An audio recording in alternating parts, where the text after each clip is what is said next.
नमस्कार, मैं हूं आकांक्षा। आप देख रहे हैं न्यूज विंग। बिहार के बाद अब झारखंड में भी जातिगत जनगणना कराने की मांग तेज होने लगी है।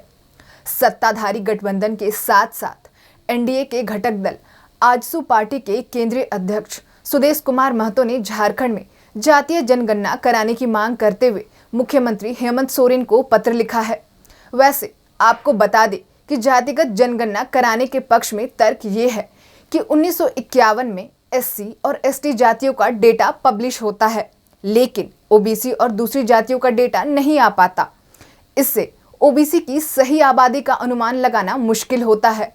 1990 में केंद्र की तब की वीपी सिंह की सरकार ने दूसरा पिछड़ा वर्ग आयोग की सिफारिश को लागू किया, जिसे हम मंडल आयोग के नाम से भी जानते हैं, जिसमें 1931 की जनगणना के आधार पर देश में ओबीसी की 52% आबादी होने का अनुमान लगाया गया था। मंडल आयोग की सिफारिश के आधार पर ही ओबीसी को 27% आरक्षण दिया जाता है। जानकारों का मानना है कि एससी और एसटी को जो आरक्षण मिलता है उसका आधार उनकी आबादी है, लेकिन ओबीसी के आरक्षण का कोई आधार नहीं है। इसी आधार पर झारखंड के पूर्व डिप्टी सीएम और आजसू सुप्रीमो सुदेश महतो ने पहल करते हुए झारखंड में भी जातिगत जनगणना कराने की मांग सरकार से की है। सुदेश कुमार महतो ने पत्र में जातिगत जनगणना की मांग करते हुए लिखा है कि केंद्र सरकार ने इस पर पहले ही फैसला किया है कि अनुसूचित जातियों और अनुसूचित जनजातियों के अलावा कोई जातीय जनगणना नहीं होगी। अब राज्य सरकार को ही अपने स्तर से जातीय जनगणना कराने की सीधी पहल करनी चाहिए। उनका कहना है कि जातीय जनगणना बिहार से ज्यादा बड़ा मुद्दा झारखंड के लिए है। गौरतलब है कि ये दूसरा मौका है जब पूर्व उप मुख्यमंत्री और आजसू पार्टी के केंद्रीय अध्यक्ष सुदेश कुमार महतो ने जातीय जनगणना की मांग करते हुए सीएम को पत्र लिखा है। वहीं मामले में सुदेश महतो ने कहा कि प्रदेश में जो सामाजिक सुरक्षा कार्यक्रम है उसमें से कई बिंदु हैं जिन पर विचार करने की जरूरत है। यह तब संभव हो पाएगा जब लोगों की वास्तविक स्थिति का पता चल पाएगा, क्योंकि एससी और एसटी कास्ट के लगातार सेंसस आते रहते हैं। शेष लोगों का आंकड़ा कभी भी सही नहीं आ पाता। उनके लिए जो करना चाहिए वह रह ही जाता है।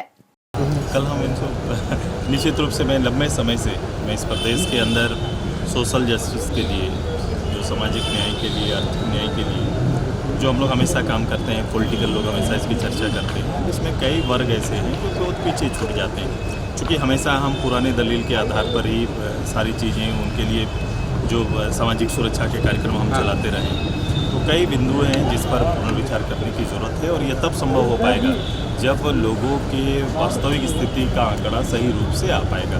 क्योंकि शेड्यूल ट्राइब, शेड्यूल कास्ट के तो लगातार सेंसस के साथ आते हैं, शेष सब लोगों का कभी भी आंकड़ा सही नहीं आ पाता है, और उनके लिए कोई बेसिक प्लान जो गवर्नमेंट को करना चाहिए वो छूट जाता है। मैंने 2 बार, मैंने सेकंड कंटिन्यू किया। मैंने पहले इसकी चिंता जाहिर की चिट्ठी के माध्यम से। मैंने कहा कि ये होना चाहिए। जब बगल के प्रदेश ने यह निर्णय लिया तो मैंने फिर कहा कि उसके तर्ज पर आप ये काम कर सकते हैं। वहीं राज्य में सत्ताधारी जेएमएम भी सरना धर्म कोड को लेकर गंभीरता दिखाते हुए शुरू से ही जातिगत जनगणना के पक्ष में है।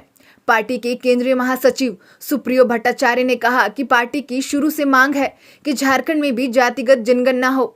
इस निमित्त पार्टी ने अपना निर्णय भी केंद्र के पास रखा है। इसमें तो सीएम से मिला है कि बिहार की तरफ यहाँ भी जाति जनगणना को लेकर हम लोग शुरू से मांग करते हैं कि हम लोग जाति जनगणना के पक्ष में हैं, और इस निमित्त हम लोगों ने अपना निर्णय भी केंद्र सरकार के पास रखा है।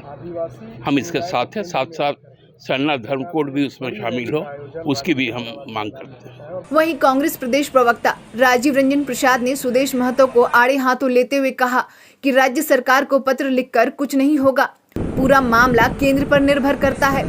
सुदेश महतो को यह बताना चाहिए कि कल नड्डा से क्या बात हुई। कांग्रेस तो पहले से ही इस बात पर पक्षधर है। देखिए, सुदेश महतो जी को ये बताना चाहिए कि कल नड्डा जी से उनकी क्या बात हुई। कांग्रेस तो पहले से ही इस बात की पक्षधर है, और हम लोगों ने तो अपने ओबीसी प्रकोष्ठ को आज से लेकर के 1 हफ्ता तक सभी जिला मुख्यालयों पर इस विषय को लेकर के धरना देने का निर्देश नेतृत्व के द्वारा उनको दिया जा चुका है। तो जब हम धरना प्रदर्शन शुरू कर देते हैं और जिनसे इस समस्या का समाधान होना है केंद्र सरकार से, तो उनको नड्डा जी से क्या बात हुई राज्य की जनता को बताना चाहिए था कि समस्या का समाधान तो होना है। तो वहाँ तो इस समस्या का समाधान निकल नहीं रहा है, केंद्र सरकार इससे कतरा रही है, और वो राज्य सरकार को चिट्ठी लिख रहे हैं। किसको भरमाना चाहते हैं। राज्य की जनता सुदेश महतो जी की सच्चाई से भली भांति अवगत है। बहरहाल अब देखने वाली बात यह होगी कि यह पहल क्या रंग लाती है। रांची से न्यूज़ विंग के लिए मनीष झा की रिपोर्ट।